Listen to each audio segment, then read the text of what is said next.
এই মেয়ে, কাজ করার বাদে তুমি এভাবে বসে আছো কেন? টেনশন করো না ভাই, টাকা আমি এক জায়গা থেকে নিয়ে দিতে পারবো। তোমার এখনো 10টা বাজছে মানে?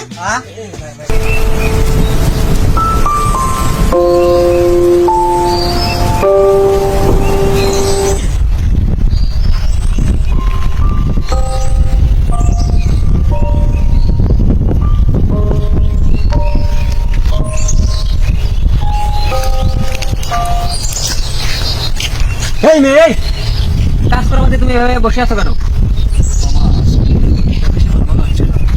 আমার শরীরটা আজকে বেশি ভালো নাই, আমি আজকে কাজ করতে পারতেছি না। তোমার শরীর দেখলে তো আর আমার তোমার কাজ হবে না। এভাবে বসে রেখে আমার পক্ষে টাকা দেওয়া সম্ভব না। আর আগে সে 25,000 টাকা কবে দিবি তুই? বাবা তুমি আমাকে আর কিছুদিন সময় দাও, আমি তোমার সব টাকা দিয়ে দেবো। আর সময় দিতে পারবো না, অনেক সময় দিয়েছি। আর 1 মাসের মধ্যে আমার টাকা দিবি, নইলে তো খবর আছে।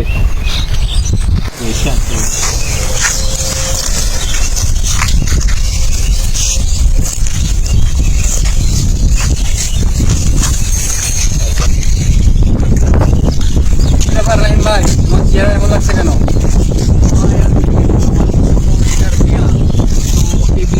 অনেকগুলা টাকা লাগবে, এখন এই টাকা কোথায় পাবো এই চিন্তায় মনে হয় না আমার এই অবস্থা। টেনশন করো না ভাই, টাকা আমি এক জায়গা থেকে নিয়ে দিতে পারবো। বলেন কি ভাই, তাহলে তো আমার অনেক উপকার হয়। কোথায় পাবেন এই টাকা? টাকা আমি নিয়ে দিতে পারবো। আমাদের এলাকায় একজন সুদূরপুরে টাকা দেয়, তার থেকে আপনাকে টাকা নিয়ে দিতে পারবো। তাই নাকি ভাই? তাহলে তো আমার অনেক উপকার হয়। তাহলে ঠিকানাটা বলেন। ভাই শহীদপুর গ্রামে ব্রিজের কাছে গেলে তাকে পাবেন। ভাই আপনাকে অনেক ধন্যবাদ ভাই, আমার অনেক বড় উপকার করলেন আপনি। আপনাকে ধন্যবাদ ভাই।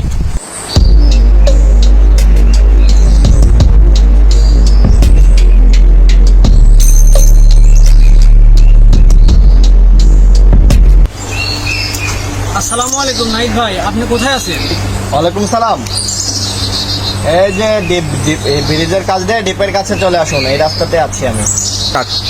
আচ্ছা ঠিক আছে ভাই, আপনি এখানে দাঁড়ান, আমি আসতেছি।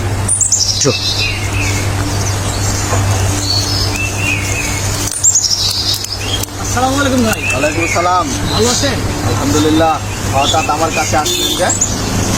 আসলে ভাই আমার ছোট মেয়ের বিয়ে, তো আমাকে ওই পাড়ার একজন বললো আপনি নাকি সুদের উপরে টাকা দেন, এর জন্য আপনাকে আরে ভাই নতুন নাকি, এখানে তো টাকার সমস্যার জন্যই মানুষ আসে। কত টাকা লাগবে আপনার বলুন। আসলে আমার মেয়ের বিয়ে, কত টাকা লাগবে এটা তো আমি বুঝতেছি না, তবে আপনি একটা অ্যামাউন্ট দিয়ে দেন। মোটামুটি তো এখনকার যুগে পাই বিয়ের শাদিতে প্রায় 2 লাখ টাকাই খরচ হয়, 2 লাখ টাকাই লাগবে। আপনার যে কিছু শর্ত আছে এগুলো মানতে হবে আপনাকে। আচ্ছা ঠিক আছে ভাই, আমি আপনার সব শর্তে রাজি আছি, তবু আমার টাকাটা দেন ভাই। আপনার মাসে মাসে 500 টাকা করে দিতে হবে, 2 লাখ টাকা দিলে। আর আপনার ফর্ম নিয়ে যেতে হবে ভাই। আপনি নতুন, আপনাকে ভালো ভালো শর্ত দিচ্ছে, এগুলো শর্ত আপনার মানতে হবে, না ছাড়া কিন্তু খবর আছে পরে টাকা নিয়ে ভেজাল করবেন, হবে না। মাসে মাসে 500 টাকা দিতে হবে, আর টাকাটা দিলেন ফর্মে সই করতে হবে। আবার যে মানুষ আনি এই মাসে না ওই মাসে অমুক তমক এগুলো চলবে না। যদি নেন তাহলে আমার সাথে ভালো করে কথা বলেন, আর স্বাক্ষর মাক্ষর সব দিয়ে যান, আর টাকা 2 লাখ নিয়ে চলে যান, বুঝছেন? জি ভাই, আমি আপনার সব শর্তে রাজি, আমি সিগনেচার করে দেবো, মাসে মাসে আপনার সব টাকা শোধ করে দেবো। আচ্ছা, আর এগুলো বিষয়ে মানুষের সাথে বেশি আলোচনা করবেন না, যদি অন্য কেউ নেয় পাঠিয়ে দেবেন, ঠিক আছে? আচ্ছা ভাই ঠিক আছে, আসসালামু আলাইকুম। আচ্ছা যান, ওয়ালাইকুম সালাম।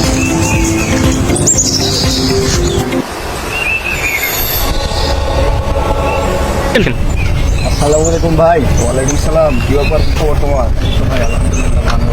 তোমাকে যে আমি 7 লাখ টাকা দিলাম, তুমি বললে আমাকে যে 7 লাখ টাকা ডাবল উঠে আসবে, তো ওই তোমার তো কোনো খবরই দেখতে পাচ্ছি না আমি। ভাই, কি ব্যাপার?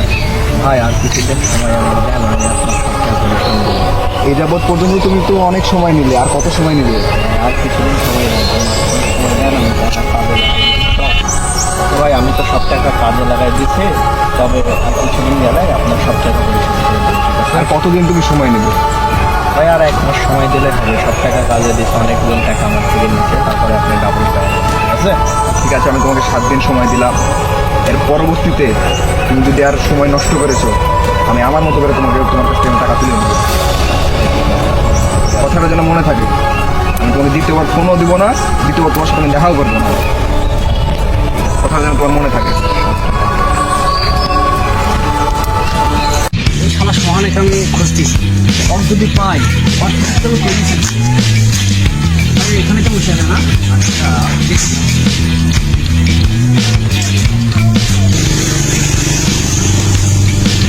ছিল রাহিম ভাই, এত তাড়াহুড়া করে কোথায় যাচ্ছেন? আপনার তো দেখে মনে করতে ভুলে গিয়েছেন।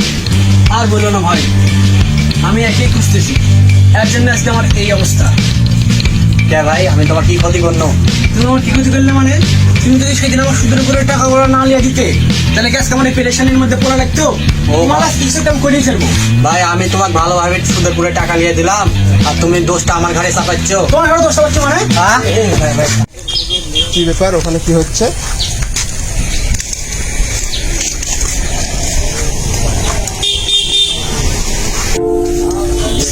এখানে কি হচ্ছে ভাই? সেরুন সেরুন সেরুন।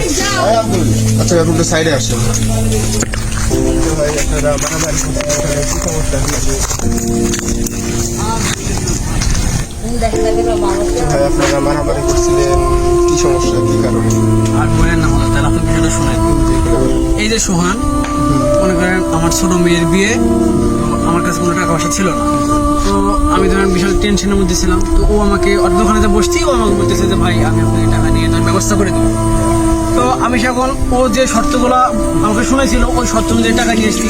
টাকা নিয়ে আসার পরে এখন যার কাছ থেকে টাকা নিয়েছি সে আমাকে বলতেছে যে না, সুদের হার এখন বেশি হয়ে গেছে। মানে আগে ধরুন যে 100 টাকা ছিল সপ্তাহে, এখন আমাকে সপ্তাহে 200 টাকা দিতে হবে। এখন ধরেন যে আমি কি করবো বলেন? আমি কাজ করি, কাম করি, তারপরে ভাত খাই। আমার ধরেন সয় সম্পত্তি অল্প একটু আছে। আমি যেদিন কাজ না করি সেদিন ভাত খাই না। তাহলে আমাকে এর মধ্যে জড়ানোর কোনো কথা ছিল? তাহলে এখন আপনি বলেন, আমি এর মধ্যে থেকে বের হবো এখন কি করে? আচ্ছা ভাই, সুদের যেগুলো গুণা আছে এগুলো তো আপনারা জানেন হয়তো। সুদের 70টা গুণা, তার মধ্যে সর্বনিম্ন যেটা, সেটা হচ্ছে মায়ের সাথে জিনা করার সমান। মায়ের সাথে জিনা বলতে মায়ের সাথে বিবাহ সমান। নাউজুবিল্লাহ।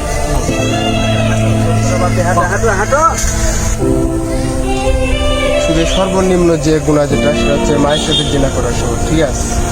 তো তারপরে আছে যে সুদ খাবে সে মরার দিনে তার পেট মোটা হয়ে যাবে, শুকুরের গোস্ত খাওয়ার সমান, ঠিক আছে? তারপরে হচ্ছে জিব্বা দিয়ে আগুনের কাছি দিয়ে জিব্বা কাটা হবে।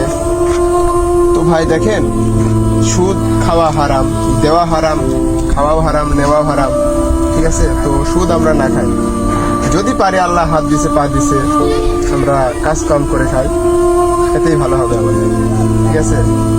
আল্লাহ যেটা দেবে কাজ কামের মধ্যে ওটাই বরকত, আলহামদুলিল্লাহ। কিন্তু সুদের মধ্যে আপনি হাজার হাজার টাকা পাবেন, কিন্তু এটা বরকত নেই, আসবে যাবে আসবে যাবে, ঠিক আছে? তো আমরা সুদ না খাই, ঠিক আছে? জি হুজুর, আপনাকে অনেক ধন্যবাদ হুজুর। আপনি আজকে আমাকে আমার দুটা চোখ খুলে দিয়েছেন। আমি আর কখনো এই সুদের ধারের কাছেও যাব না।